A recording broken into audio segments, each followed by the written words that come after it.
pas si tu es au courant, mais depuis hier, il y a une vidéo qui circule sur les réseaux et qui aujourd'hui entraîne une grosse polémique dans les milieux afro, notamment en France. Je t'invite à regarder un extrait tout de suite. Se coordonner avec le même type de protocole, avec le même type de vaccin, parce qu'il y a plusieurs BCG différents, et aussi avec le même type de placebo. Et donc on espère quand même d'avoir des chiffres suffisamment importants pour avoir une valeur statistique. Si je peux être provocateur, est-ce qu'on ne devrait pas faire cette étude en Afrique, où il n'y a pas de traitement, pas de réanimation, un peu comme c'est fait d'ailleurs pour certaines études dans le sida, où chez les prostituées, on essaye des choses parce qu'on sait elles sont hautement exposées et elles se protègent pas. Qu'est-ce que vous en pensez? Alors vous avez raison, et d'ailleurs on est en train de réfléchir en parallèle à une étude en Afrique justement pour faire ce même type d'approche avec le BCG, un placebo. Je pense qu'il y a un appel d'offres qui va sortir, et je pense qu'on va en effet sérieusement réfléchir à ça aussi. Ça n'empêche pas qu'en parallèle on puisse réfléchir à une étude aussi en Europe et en Australie. Bien sûr. Merci en tout cas, professeur. Comme tu peux le constater, il s'agit effectivement de deux scientifiques dans le domaine de la médecine qui s'entretiennent sur un plateau de télévision dans une chaîne à très grande écoute en France, et l'un d'entre eux propose à l'autre d'aller tester les vaccins BCG pour le coronavirus sur les populations africaines. Ceci, bien évidemment, a entraîné un gros tollé de la communauté dans laquelle plusieurs personnes disaient que mais nous ne sommes pas des cobayes, nous ne sommes pas, je sais pas moi, c'est pas sur nous que vous allez venir tester vos vaccins mortifères, ainsi de suite. D'autant plus que depuis quelques jours, il y a pas mal de rumeurs qui annoncent la création de vaccins pour pouvoir venir les tester en Afrique, mais qui auraient pour but de tuer massivement les populations africaines. Ça, c'est une autre chose. Donc, dans cette ambiance-là de suspicion, venir faire une telle intervention, bien évidemment, a juste été comme la goutte d'eau qui a fait déborder le vase. Et donc, depuis lors, il y a énormément de réactions dans la communauté noire, et notamment beaucoup de gens qui proposent de signer des pétitions. Ça, c'est quelque chose que je revois dans beaucoup de groupes depuis hier. Et dans cette vidéo, je vais en choquer plus d'un. Parce que malheureusement, une fois de plus, j'ai le sentiment que nous nous trompons de combat.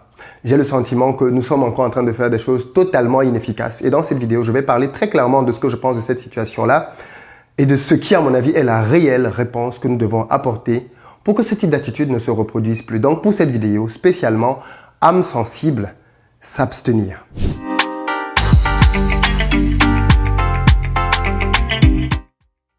Salut à toi et bienvenue sur ma chaîne, moi c'est Philippe Simo. Et ici je te parle d'entrepreneuriat et d'investissement parce que je suis convaincu que ce sont les deux piliers sur lesquels les Africains doivent s'appuyer pour faire émerger leur continent. Donc si toi aussi tu veux faire partie de cette belle aventure, deux choses à faire. La première, abonne-toi à cette chaîne et active les notifications pour être informé de l'apparition de nos nombreuses vidéos hebdomadaires comme celle-ci qui vont t'apporter du bon contenu business. Et puis la deuxième, va dans la barre de description, clique sur le lien pour recevoir gratuitement le petit livret que j'ai écrit intitulé 10 bonnes raisons de devenir entrepreneur. C'est un tout petit livret qui se lit rapidement et qui va te permettre de te bâtir un bon mindset pour t'aider à te lancer et à réussir dans les affaires. Alors aujourd'hui spécialement, je devais faire une vidéo dans laquelle je devais te partager 5 business à lancer en ligne puisque depuis lundi, on avait fait pas mal de business comme ça pendant cette période de confinement pour t'aider à lancer un business en ligne. Mais aujourd'hui spécialement, changement de programme, vidéo annulée et remplacée par celle-ci parce que j'estime que l'heure est grave.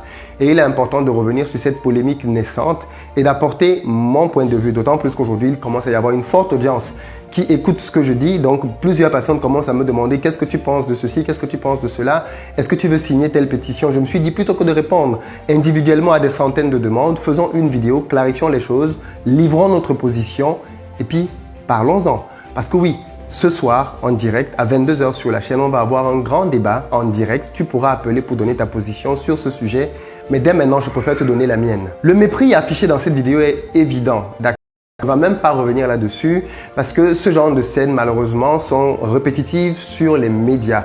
Et ces scènes-là, malheureusement, une fois de plus, ne sont pas sanctionnées, ne sont pas censurées. Et les auteurs de ces propos-là continuent bien évidemment d'exercer leur métier dans l'absolue liberté. D'ailleurs, tu auras remarqué que depuis que ces propos ont été tenus à la télévision, aucun article dans un journal, aucun présentateur, aucun chroniqueur sérieux n'est revenu dessus pour pouvoir dénoncer ces propos-là. La vie continue simplement parce qu'en fait, en réalité, ce qui a été dit là n'a choqué personne, du moins pas grand monde à part la communauté noire. Les propos qui ont été tenus sont bien évidemment abjects. Les comparaisons faites entre l'Afrique et la prostituée sont inacceptables. Et bien évidemment, ce qui couronne le tout, c'est que ce n'est pas la première fois que l'on entend ce genre de dérapage dans la télévision française ou même venant d'une autorité française type un président de la République. Je ne parle pas bien évidemment de Sarkozy qui a dit que l'Afrique n'était pas assez entrée dans l'histoire, ou même encore récemment d'Emmanuel Macron qui disait que les Noirs ne peuvent pas se développer tant que leurs femmes font 7 à 8 enfants. Donc il y a comme ça une condescendance et un mépris récurrent que l'on retrouve notamment dans les élites françaises vis-à-vis des Noirs et de l'Afrique. Plutôt que de s'indigner comme on a l'habitude de le faire sans que ça ne produise aucun effet, je propose plutôt d'avoir aujourd'hui une analyse différente de la situation. Essayons d'abord de comprendre d'où vient ce mépris-là et ensuite, dans une seconde partie, voyons ce que l'on peut faire ensemble pour que ça change. Donc pour l'origine, je tiens à te préciser, si tu ne le sais pas, que le système éducatif en France est assez particulier par rapport à son histoire vis-à-vis de l'Afrique. Le système français, même si je n'ai pas étudié dedans, dans les classes collège, maternelle, primaire, tout ce que tu veux, parce que moi je suis arrivé là uniquement pour mon cycle d'ingénieur, je me suis quand même un tout petit peu renseigné justement pour comprendre d'où pouvait venir cette méconnaissance et cette grande ignorance au sujet de l'Afrique. Et bien je me suis rendu compte que c'est clairement bien fait depuis le système académique, depuis le système éducatif. Il faut se rendre compte qu'on a supprimé dans l'enseignement aujourd'hui en France tous les chapitres qui avaient trait à l'époque glorieuse de l'Afrique. Tu sais, entre le 9e et le 16e siècle, quand l'Afrique était dans son âge d'or, à l'époque où l'Europe végétait encore et que l'Afrique était vraiment rayonnante, avec de grands royaumes comme le royaume Songhai, le royaume du Mali et bien d'autres royaumes. Ça, ce n'est plus du tout enseigné dans l'éducation nationale française. En réalité, le premier contact qu'un enfant a avec l'Afrique, c'est quand il est au collège et il apprend quoi? La colonisation. Donc le premier contact que les Occidentaux aujourd'hui ont quand ils entendent parler de l'Afrique, c'est la colonisation et qui leur est présentée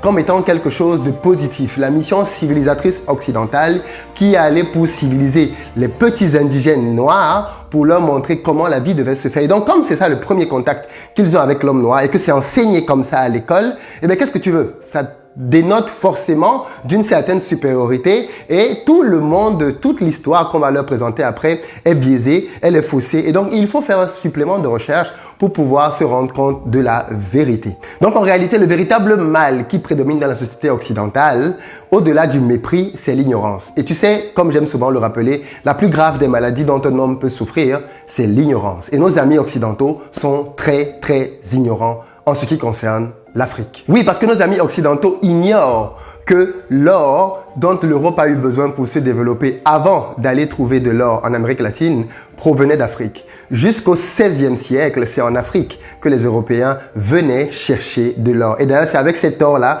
qu'ils ont pu financer leur campagne dans le monde entier, notamment en Asie, sur les côtes de l'Afrique et même jusque dans l'océan Indien. L'or du Zimbabwe, par exemple, avait inondé l'océan Indien.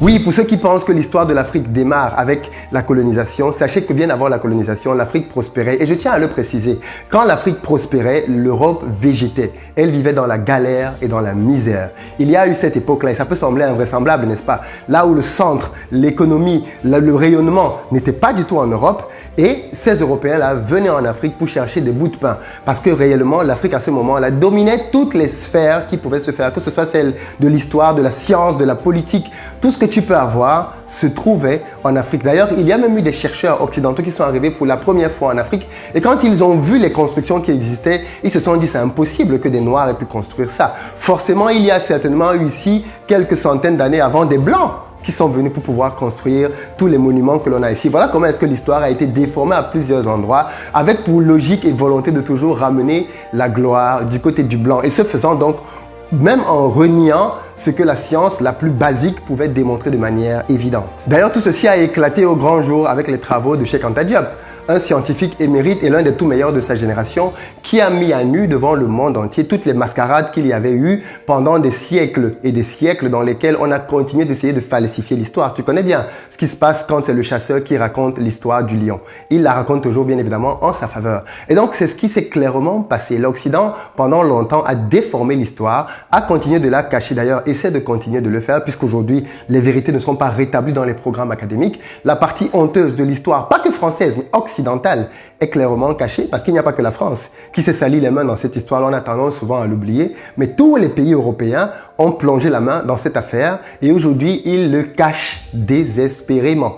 Cheikh Anta Diop a mis à nu le fait que l'Égypte ancienne n'était pas blanche comme on nous l'a vendu, mais noire. Et il l'a démontré de manière scientifique. Mais pas que ça. Il a été démontré que plusieurs grands mathématiciens et scientifiques européens, type Pythagore et Thalès, sont allés s'asseoir en Égypte pour apprendre la science et aujourd'hui sont considérés comme étant les génies qui ont inventé des choses qu'ils ont simplement copiées ailleurs. Le fameux théorème de Pythagore qu'on nous a tous appris et qui ne sert pas à très grand chose en réalité, qu'on appelle encore théorème de Pythagore, il est connu de tout le monde que ce théorème n'appartient pas à Pythagore et que bien avant que Pythagore ne parle de ce théorème-là, plus de 1000 ans avant, des parchemins démontrent qu'on parlait déjà de ce théorème-là à deux endroits, en Mésopotamie et en Égypte. Mais ça, bien évidemment, on a oublié tout ça, on a quand même décidé d'appeler le théorème Pythagore. Tu vois comment est-ce qu'on veut déformer l'histoire? Oui, parce que beaucoup d'Occidentaux, malheureusement, sont totalement ignorants du fait que les mathématiques ont trouvé leur berceau en Afrique. Si tu parles de l'os d'Ishango ou même de la grotte de Blombos, beaucoup de gens vont croire que tu es en train de parler de contes de fées, alors qu'on parle là bien évidemment de preuves scientifiques aujourd'hui qui démontrent que la base, le fondement de la science, des mathématiques et même de la recherche en général tirent leurs origines de l'Afrique. Mais peut-être que tout ce que je dis là est très lointain, d'accord? Revenons même à des choses beaucoup plus proches. Beaucoup de nos compères ici ignorent aussi la France-Afrique. Ils ne savent pas ce que c'est. Ils ne savent pas quels sont les mécanismes qui ont été mis en place par le général de Gaulle. Ils ne savent pas que le général de Gaulle, qui est apprécié et vénéré en Occident, pour les Africains, est l'un des pires criminels qui soit. Autant on décrit Hitler, Mussolini en Occident, autant les Africains, notamment francophones, décrient l'œuvre du général de Gaulle parce qu'il a bien évidemment sur les mains énormément de sang. Oui, parce que bien évidemment, le grand général de Gaulle, avec son bras droit, Pierre Faucard, ont mis sur pied la France-Afrique. Ce système dans lequel ils ont décidé de donner aux Africains des indépendances factices en tuant tous les nationalistes qui voulaient réellement qu'il y ait une véritable indépendance et en mettant des pantins au pouvoir, parce qu'au moment des indépendances, comme dans tous les pays, il y avait un groupe de personnes qui disaient qu'ils sont pour les indépendances radicales, et il y avait un groupe de personnes qui disaient qu'ils sont contre. Dans tous les pays, d'accord, même en Europe, tu as l'extrême droite, non, qui est toujours contre tout ce que les autres proposent. Il y avait donc bien évidemment aussi en Afrique ce genre de personnes qui disaient non, nous ne sommes pas prêts pour l'indépendance, nous voulons la tutelle, nous voulons l'assistance française. Mais face à la pression de la population, on a donc décidé de faire une sorte de stratagème dans laquelle on a dit, ok, on va signer des papiers, d'accord? On vous donne l'indépendance, mais en dessous de la table, on a mis une chaîne à ton pied et on te tient par cette chaîne-là. Donc, de manière officielle, tu es libre, mais dans les faits, tu es enchaîné. Et pour s'en assurer, ils ont donc mis au pouvoir, en tuant tout ce qui pouvait réellement incarner une véritable politique de différenciation, comme Sylvanus Olympio, comme beaucoup d'autres nationalistes dans plein de pays africains, ils ont tous été assassinés pour permettre que le système de la France-Afrique puisse prendre place. Et qu'est-ce que ce système? C'est un système qui est invisible en réalité, mais dont tu ressens les effets. C'est un système dans lequel, par exemple, pour pouvoir maintenir les pays en esclavage, on a décidé de barricader leur domaine économique et leur domaine politique. Le politique, en mettant des gens qui, effectivement, ne voulaient pas se battre pour les indépendances, mais l'économique en s'assurant que les pays africains ne fabriquent jamais rien. Parce qu'on sait très bien qu'un pays qui ne fabrique rien ne peut pas se développer. Donc on s'est assuré que les pays africains ne fabriquent rien et que toutes leurs industries, même quand elles sont implantées localement, appartiennent à des entreprises multinationales, étrangères, des pays des colonisateurs. Mais ce n'est pas tout. On s'est assuré que ces pays-là aient des concessions sur 50 ans, parfois même 100 ans d'exploitation.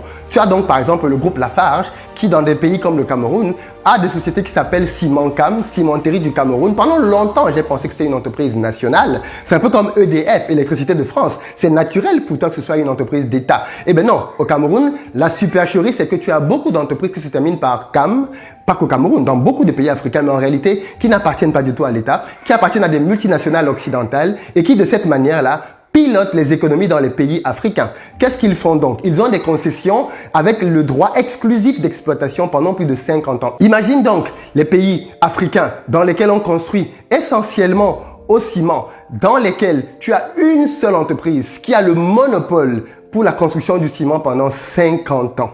Elle fixe les prix selon ses humeurs, sans aucune compétition possible.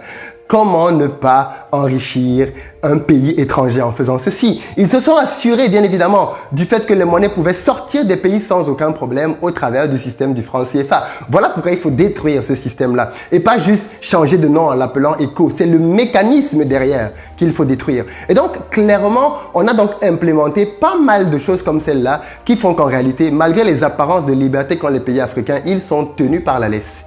Ils ne peuvent clairement pas faire grand-chose pour pouvoir se libérer. Voilà l'emprise que le général de Gaulle et son ami Foccart ont mis en Afrique. Et tu te rappelleras bien que depuis que le général de Gaulle est parti, peu importe qui est venu au pouvoir en France, qu'il soit de gauche ou de droite, ils se sont tous servis de ce système-là. Tout le monde sait aujourd'hui que, par exemple, le père Bongo finançait les politiciens français. Ils sont nombreux et nombreuses qui sont allés au Gabon aller chercher des mallettes d'argent pour venir financer leur campagne ici en France. Donc, je suis très amusé quand j'entends certains de ces politiciens-là donner des leçons d'intégrité, de morale ou je ne sais pas de quoi d'autre. Mais bon, bref. Quoi qu'il en soit, tout cela, nos amis occidentaux ne le savent pas. Ils savent encore moins que la pharmacopée africaine a été la base sur laquelle les occidentaux se sont appuyés pour pouvoir créer plusieurs des médicaments avec lesquels on soigne les populations dans le monde aujourd'hui.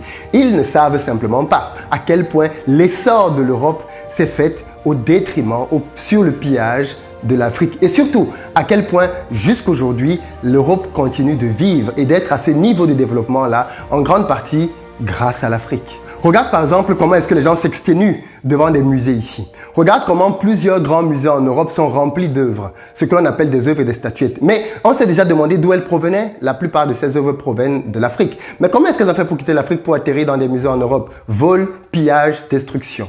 Voilà comment est-ce que ces éléments-là sont arrivés en Europe. Aujourd'hui, tout le monde le sait.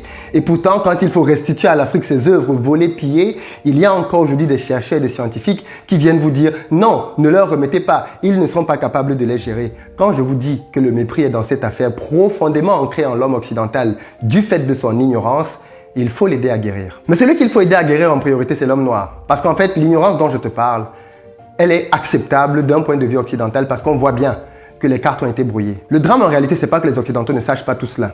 Le drame, c'est que même les Africains ne le savent pas. Les Noirs eux-mêmes ne connaissent pas leur histoire. Et donc, de fait, on peut leur dire ce qu'on veut, on peut les mentir comme on veut, on peut les manipuler comme on veut, les rouler dans la farine comme des boulangers. Et bien évidemment, tout passe comme une lettre à la poste. Oui, parce que pour beaucoup de personnes, la colonisation, c'est quelque chose qui date d'il y a très longtemps et il faut que les Africains arrêtent de se plaindre.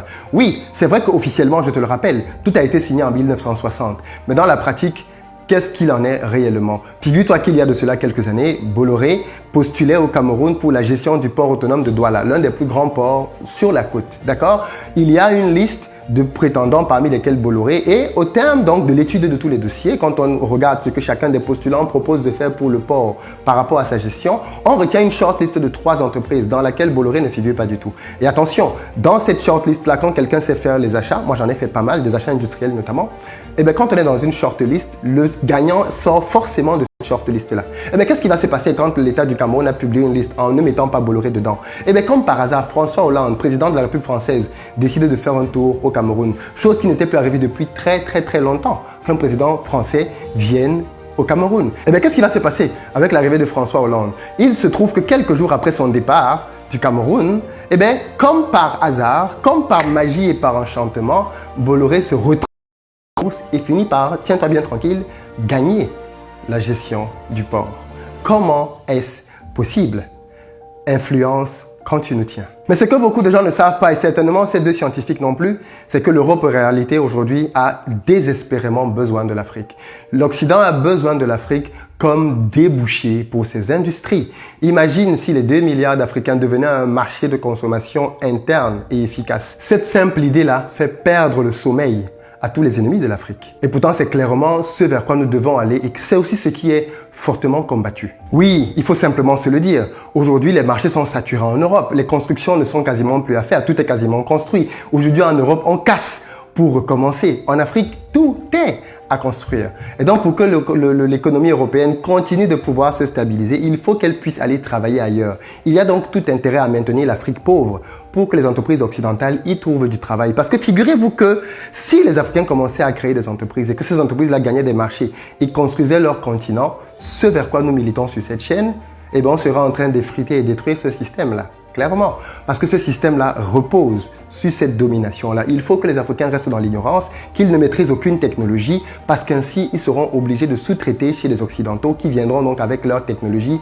avec le rôle du sachant et du messie pour délivrer les Africains de leur ignorance. Tout cela nous ramène donc finalement au même point l'économique. Que faire donc pour s'en sortir? Je commencerai par te dire ce qu'il ne faut pas faire. Ce qu'il ne faut clairement pas faire, c'est s'attendre à ce que le salut nous vienne d'autres personnes.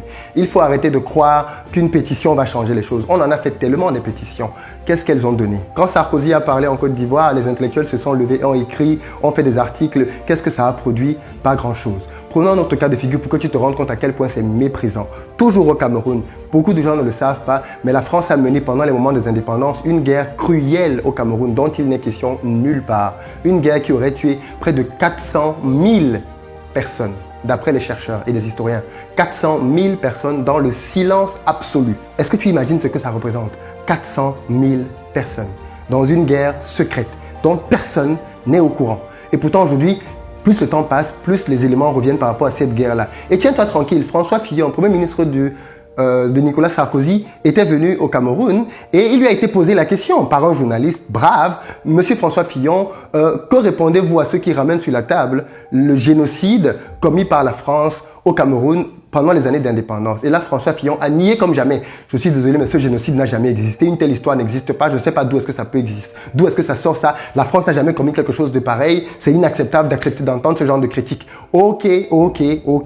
On a compris la position de la France. Quelque temps après, François Hollande, lors de son fameux séjour pendant lequel les choses ont basculé pour Bolloré, quand il est arrivé au Cameroun, un autre journaliste lui a reposé la même question. Et là, François Hollande a dit, oui, il s'est passé des choses au Cameroun, nous devons sortir les archives et vous dire ce qui s'est réellement passé. Mais clairement, la France a eu un rôle dans ce qui s'est passé ici. C'est un rôle sombre, c'est un rôle triste, patati, patata, je paraphrase bien sûr. Mais clairement, François Hollande a admis ce que François Fillon avait nié quelque temps auparavant. Mais qu'est-ce qui s'est passé entre François Fillon et François Hollande?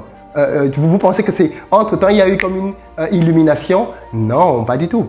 La pression a fait que de plus en plus, on se rend compte que tout le monde est au courant de ça. C'est un secret de polichinelle. Ça ne vaut donc plus la peine de le cacher. Il faut en parler. Voilà comment est-ce que le sujet est devenu public, à tel point que même la France a fini par l'admettre. Mais jusqu'aujourd'hui, bien évidemment, comme d'habitude, tout est en stand-by. Qu'est-ce qu'il en est? On a besoin des archives pour davantage comprendre, que l'on déclassifie tous les documents et que la vérité soit dite par rapport à cette histoire-là. Mais ce qui s'est passé au Cameroun s'est passé dans beaucoup d'autres pays. Qu'est-ce qui s'est passé avec Lumumba? Qu'est-ce qui s'est passé avec les nationalistes qu'on a assassinés? On doit avoir la vérité sur toutes ces histoires-là. C'est notre histoire, mais les Occidentaux, l'Occident aussi, doit connaître cette histoire. Il faut que l'on se regarde en vérité et que l'on se dise les choses telles qu'elles se sont passées et que l'on arrête de se cacher derrière des mensonges. Parce que tant que l'on repousse, tant que l'on cache, tant que l'on masque la vérité, alors ceci est le meilleur moyen de pouvoir attiser la haine et maintenir malheureusement le racisme. Parce que quand on écoute des propos comme ceux de ces deux professeurs-là, qu'est-ce que vous pensez que les gens en Afrique voient? Qu'est-ce qu'ils comprennent? C'est qu'on nous prend ici pour des cobayes et ce sont les Blancs qui font ça. Donc bien évidemment, la réaction primaire, c'est de dire les Blancs sont les ennemis des Noirs et il faut pouvoir les combattre. Qui veut de ça? La deuxième chose qu'il ne faut pas faire, c'est se confier en les associations, les ONG, ce genre de groupements-là qui sont supposés défendre les droits des hommes. Non, bien des fois, malheureusement, là aussi, ils défendent les droits des Occidentaux et pas des hommes. Prenons des associations ou des ONG comme Transparency International qui passent la plus grande partie de son temps à dénoncer les choses qui se passent en Afrique. On dirait que c'est une ONG faite pour l'Afrique, Transparency International. Où est-ce qu'ils sont quand il y a des détournements en Europe? Je ne les vois pas faire des enquêtes ici. Ils ont pourtant fait des enquêtes pour surtout les chefs d'État africains pour parler de toutes les fortunes qu'ils détournent. Ok, mais pourquoi ils ne parlent pas de Jérôme Cahuzac? Pourquoi ils ne font pas des enquêtes? Je veux dire, en France, tout le monde sait que les détournements par année, rien que par année, suffisent à couvrir la dette de la sécurité sociale. Tous les juges donc qui passent leur temps à aller faire les tracts derrière les fils d'Obiang Nguema et ainsi de suite. Il n'y a pas de sujet à traquer en France. Ces juges-là sont au chômage. Ils n'ont rien à faire ici et ils s'ennuient tellement qu'il faut qu'ils aillent chercher des affaires en Afrique. Attention, je ne suis pas en train de valider ce que les uns et les autres font en Afrique. Je questionne juste ce système de justice dans lequel on va regarder ce qui se passe chez les autres et on ferme les yeux sur ce qui se passe chez soi. Comment expliquer donc que tous ces juges, avec tous les détournements et toutes les fraudes qui sont commises en France par des Français, se taisent? Qu'ils ne s'attaquent pas à ces sujets-là, mais qu'ils deviennent spécialistes des détournements de fonds par les fils de présidents et ainsi de suite. Qu'est-ce qui se passe? Pourquoi est-ce qu'ils se taisent sur les affaires qui se passent en France? Et d'ailleurs même, regardons un peu l'absurdité de ce type de processus-là. Quand l'on va donc décider d'attaquer Obiang Nguema, le fils du président, ok, il est reconnu d'avoir détourné les fonds. Ok, on saisit son immeuble particulier à Paris, on saisit ses belles voitures, ainsi de suite. Où va l'argent? Où va l'argent? Parce que si on remet l'argent à l'État, d'accord, on est en train de remettre l'argent à la famille Obiang. Donc je prends la famille Obiang pour remettre à la famille Obiang. Quel est l'intérêt? Si ce n'est médiatiser ça pour ridiculiser, jeter le discrédit. et bien évidemment, comme d'habitude, fermer et taire ce qui se passe chez nous. C'est inacceptable de nos jours. En tout cas, chacun d'entre nous, bien évidemment, décide de savoir en qui est-ce qu'il se confie. Mais moi, clairement, ce type d'ONG, ce type de justice à deux niveaux, je n'y crois plus. Que peut-on donc faire? Eh bien, c'est ce que j'ai commencé à dire, si tu as compris un peu ma logique, c'est de se battre là où ça compte, là où ça fait mal, l'économique. Aujourd'hui, l'objectif, clairement, c'est d'empêcher que l'Afrique émerge économiquement. On ne veut surtout pas que l'Afrique émerge comme l'Asie. Parce que si l'Afrique émerge comme l'Asie, où est-ce qu'on va aller encore comme débouché? Regardez ce qui se passe en Asie maintenant. Les marchés que les Européens vont gagner là-bas sont très faibles. Très, très faibles. Parce que les Chinois, les Asiatiques en général, pas que les Chinois d'ailleurs, savent pour la plupart d'entre eux se prendre en main, se prendre en charge et travailler pour que leur pays se développe. Quand tu vas regarder ce qui se passe chez nous, eh bien, on essaie justement, au travers des différents systèmes dont on a parlé beaucoup plus tôt, de nous maintenir dans le même type d'endroit. Donc, est-ce que ça sert à quelque chose aujourd'hui d'aller faire des pétitions? Peut-être, je n'en sais rien. Mais ce n'est pas moi le cheminement que je veux prendre. Le chemin que je veux prendre, c'est celui de l'économique. Voilà pourquoi est-ce que j'accorde beaucoup d'importance à la création de business et à de grands business. Parce que si demain nous créons le futur Facebook, si nous créons demain le futur WhatsApp, l'Afrique a la population la plus grande dans le monde en croissance. Si nous créons ce genre de système dans lequel nous avons les données de notre continent et que nous ceux des autres continents, ben, on va commencer à peser lourd dans le game. Aujourd'hui, on sait que Facebook fait peur au monde entier parce qu'ils ont les données de tellement de personnes. Mais pas que Facebook. Toutes les grosses applications, toutes les grandes entreprises ont un impact sérieux sur le monde. Aujourd'hui, si la France veut déstabiliser un État, elle n'a plus besoin de faire un coup d'État. Elle n'a plus besoin d'armer ou désarmer un groupe, pas du tout. Ces entreprises suffisent à mettre à plat nos pays parce que nous ne produisons rien. Nous sommes tout le temps dépendants de l'Occident. La main qui te nourrit est la main qui te dirige. Voilà comment ça marche. Et aujourd'hui, malheureusement, nous sommes nourris par des autres alors que nous avons les terres, ce qui est absurde. Mais tout ce que nous faisons quasiment est produit à l'étranger. Et tant que nous n'inversons pas ce rapport-là, tant que les Africains ne deviennent pas majoritairement présents dans leurs économies, on peut faire ce que l'on veut. On n'ira nulle part. Regarde le cas du Nigeria, première économie africaine. Quand tu regardes le top 10 des personnes les plus riches au Nigeria, tu n'as quasiment que des Nigérians dans la liste. Mais regarde le même top 10 dans les pays francophones. Tu vas voir que tu as plein d'Occidentaux dans la liste. Pourquoi? Pourquoi? Eh bien parce que nos économies ne sont pas détenues par des locaux, par des nationaux. Nous devons donc vraiment nous battre avec notre dernière énergie pour posséder nos économies. Et ça, on peut le faire parce que les systèmes en place, en réalité, ils ne sont pas si forts que ça. Si on est vraiment nombreux à se lancer là-dedans, et pas individuellement, mais si on est collectivement nombreux à se lancer, à créer des business, il y aura des failles et plusieurs champions d'industrie vont naître.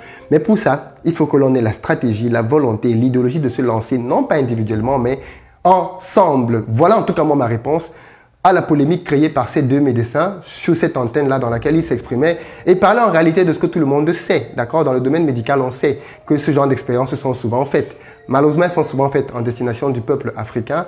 Et en plus, ce que l'on vient tester sur place, ce n'est pas ce qui avait été promis auparavant. Mais comme en plus, on n'a même pas les moyens de vérifier quoi que ce soit et que l'argent qui est donné n'arrive même pas chez les personnes que l'on teste, et bien au final, qu'est-ce que tu veux? C'est toujours nous qui sommes les dindons de la farce. Mais bien maintenant, tu as toi aussi le choix de ton côté. Soit tu décides d'agir de manière efficace, constructive pour que les choses changent, soit tu continues simplement de te plaindre. Mais si tu veux que l'on en parle de manière efficace, constructive, pour pouvoir se dire ce que l'on peut faire ensemble, rendez-vous ce soir donc à 22h, heure de France, en direct sur cette chaîne Investir au pays pour pouvoir parler de cette thématique-là. Et ce soir, si tu ne peux pas être là, tu peux venir demain, après-demain. Nous avons désormais ce type de moment d'échange-là, constructif, pour pouvoir décider de ce que l'on peut faire pour faire changer les choses. Parce que, comme le président du Ghana l'a dit, peu importe la planète, si vous êtes noir, tant que le continent noir sera pauvre, cette honte-là va vous être collée à la peau. Et puis parlons de honte. Il faut que les Africains arrêtent d'avoir honte d'être noirs. Parce qu'en réalité, quand on connaît l'histoire, la honte n'est pas de notre côté. Elle est de l'autre côté. C'est aux autres d'avoir honte. Quand tu violes, quand tu tues, quand tu braques, ce n'est pas la victime qui doit avoir honte. C'est le cambrioleur qui doit avoir honte de ce que tu fais. Mais aujourd'hui, le cambrioleur se pavane, fait du bruit, alors qu'en réalité, c'est lui le meurtrier. Et ça, il faut que ça change.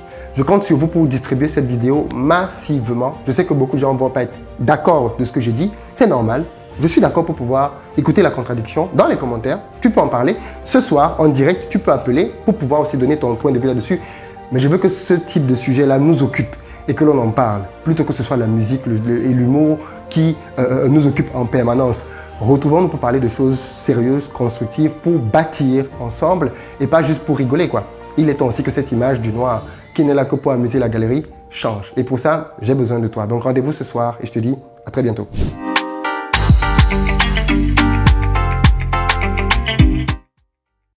Je suis désolé, mais c'est peut-être du cynisme complet, mais quelle autre solution on a pour aider l'Afrique? Parce que Jimmy Mohamed, je l'adore, mais il dit on peut leur envoyer des masques, on n'en a pas assez pour nous déjà. On va en envoyer en Afrique de quoi? On n'a pas assez de respirateurs en France, on va en envoyer en Afrique. Quelle autre solution on a? On n'est pas en train. J'ai lu par-ci par-là que on les prenait pour des cobayes. On n'est pas en train de tester des rouges à lèvres, on est en train de tester quelque chose qui peut les sauver. Donc qu'est-ce quoi le risque? On les laisse. On peut leur demander d'abord, non? Mais bien sûr, mais je dis pas Il faudrait leur demander. Il a raison, docteur Marty. Bien sûr.